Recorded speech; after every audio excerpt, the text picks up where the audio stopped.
సాక్ష్యం చెప్పకపోయినా, దేవుని మాటలు చెప్పడం నీకు రాకపోయినా, నీ జీవితం ద్వారా, నా జీవితం ద్వారా, నేను జీవించే విధానం ద్వారా నన్ను చూసిన వారు, నిన్ను చూసిన వారు నువ్వు దైవజనుడు, దేవుని బిడ్డ, రక్షించబడిన బిడ్డ, యేసు ప్రభు బిడ్డ అని తెలుసుకోగలగా. అదే బీ మై విట్నెసెస్, నాకు సాక్షులయ్యుండుడి.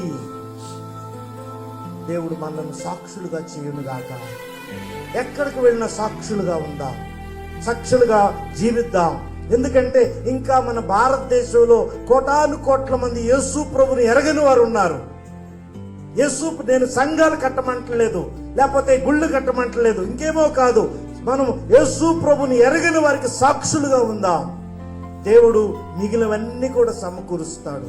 ఈ రోజున ఆ తీర్మానం చేసుకుందాం. ఎందుకంటే 130 సంవత్సరాల ఆ రోజున వారు చేసిన పనిని పద్దాక పొగుడుకుంటూ వాళ్ళనే కాదు, వాళ్ళు పొగడాల్సిందే. కానీ నేనేంటి ఈ రోజున, ప్రభువా నేను కూడా ఇక్కడ ఉన్నాను, ఐఎమ్ హియర్. యెషయా అంటాడు, ప్రభువా నేనున్నాను, ఐఎమ్ రెడీ, నన్ను పంపు. దేవుడి మాటలు